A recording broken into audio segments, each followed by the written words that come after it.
કાંકરેજ તાલુકાના મુખ્ય મથક શિહોરીમાં શેઠ શ્રી એમબી વાલાણી હાઈસ્કૂલમાં શાળા કન્યા કેળવણી મહોત્સવ અને શાળા પ્રવેશોત્સવ 2025 કાર્યક્રમ યોજાયો। કાંકરેજ તાલુકાના શિહોરી શેઠ શ્રી એમબી વાલાણી હાઈસ્કૂલ ખાતે ભારતસિંહ ભટ્ટેસરિયાના અધ્યક્ષસ્થાને કન્યા કેળવણી મહોત્સવ અને શાળા પ્રવેશોત્સવ કાર્યક્રમ 2025 યોજાયો હતો, જેમાં ઉપસ્થિત મહાનુભાવોએ શાળાના બાળકોને શૈક્ષણિક કીટ આપી કુમકુમ તિલક કરી દીપ પ્રગટાવી કાર્યક્રમની શરૂઆત કરાઈ હતી।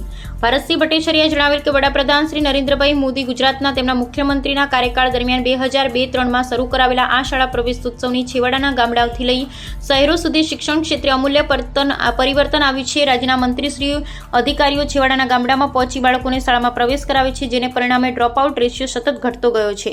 વર્ષો પહેલા દીકરીઓ અધ વચ્ચેથી અભ્યાસ છોડી મૂકતી હતી, તે દીકરીઓને ઘર આંગણે શિક્ષણ પૂરું પાડવાનું કામ રાજ્ય સરકાર દ્વારા કરાયું। તેમજ હેલ્થ ઓફિસર દક્ષેશભાઈ પટેલે શાળાના વિદ્યાર્થીઓને માહિતી આપી હતી। સવારે કઠોળ તેમજ મગ ખાવા જોઈએ, તેમજ બજારના પડીકાથી દૂર રહેવું જોઈએ। તેમજ પૂર્વ મહામંત્રી ભાજપ ભારતસિંહ ભટ્ટેસરિયા, ભાજપ જિલ્લા કિસાન મોરચાના પ્રમુખ દિનેશભાઈ ઠક્કર બુકોલી, વેટરનરી અધિકારી doctor pH Brahmbhatt, ખીમણા high school Acharya પ્રધાનજી ઠાકોર તેમજ સિહોરી હાઈસ્કૂલના આચાર્ય તેમજ તમામ શિક્ષકો તેમજ આંગણવાડી કાર્યકર બહેનો તેમજ વિદ્યાર્થી તેમજ વાલીઓ મોટી સંખ્યામાં હાજરી કાર્યક્રમને સફળ બનાવ્યો। Bureau report Jayantibhai Thakkar.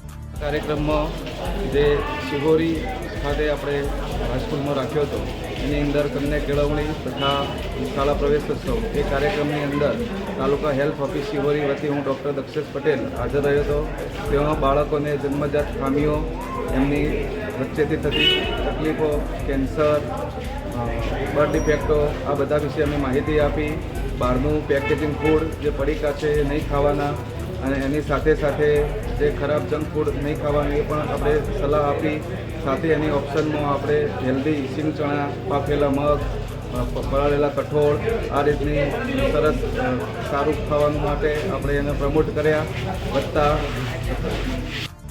ગુજરાતના મુખ્યમંત્રી તરીકે આદરણીય મોદી સાહેબને જ્યારે જવાબદારી મળી ત્યારે 2003થી જ ગુજરાતના બાળકો એ સ્કૂલ સુધી પહોંચે અને દીકરીઓ પણ સ્કૂલ સુધી પહોંચે એટલા માટે એમણે પ્રવેશોત્સવનું આયોજન કર્યું।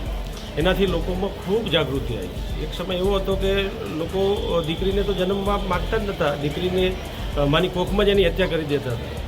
પણ નરેન્દ્રભાઈ મોદી સાહેબે કન્યા કેળવણી રથ અને પ્રવેશોત્સવના માધ્યમથી લોકોમાં જાગૃતિ લાવી, કોખમાં પરીક્ષણ બંધ કર્યું, દીકરીઓને જન્મ આપવાનો અધિકાર આપ્યો અને દીકરીઓ સ્કૂલ જતી થઈ। અને વિસ્તારમાં લોકોને પણ જાગૃતિ આવી કે દીકરો કે દીકરી એ જન્મે છે એટલા પૂરતું નથી, એ જન્મ્યા પછી એમને સ્કૂલ પણ મોકલવા પડે, એમના ભવિષ્યની ચિંતા કરવી પડે। આવો એક મોટો વર્ગ હતો જે બાળક જન્મે એની ચિંતા કરતું હતું, એને સ્કૂલ સુધી મૂકવા જવામાં એમને કોઈ રસ નહોતો। પણ મોદી સાહેબે જાગૃતિ 2003માંથી લાવવાની શરૂઆત કરી અને આજે 2025 છે।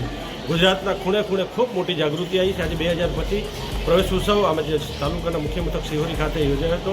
ઘણા બધા બાળકોએ આજે આંગણવાડીમાં દાખલ થયા, પહેલા ધોરણમાં દાખલ થયા, બાળવાટિકામાં દાખલ થયા। દરેક દીકરા દીકરીને કુમકુમ તિલક કરાવી, મોઢું મીઠું કરાવી, માથા ઉપર હાથ મૂકીને બધા જ અધિકારીઓ, આગેવાનો, સામાજિક આગેવાનો, રાજકીય આગેવાનોએ એ દીકરા દીકરીઓને ખૂબ ખૂબ શુભેચ્છા પાઠવી છે। ફરી એક વખત માત્ર વિસ્તારના જ નહીં પણ ગુજરાતના જેટલા દીકરા દીકરીઓ આજે આંગણવાડીમાં, બાળવાટિકામાં, પહેલા ધોરણમાં દાખલ થાય છે એને હું ખૂબ ખૂબ શુભેચ્છા પાઠવું છું।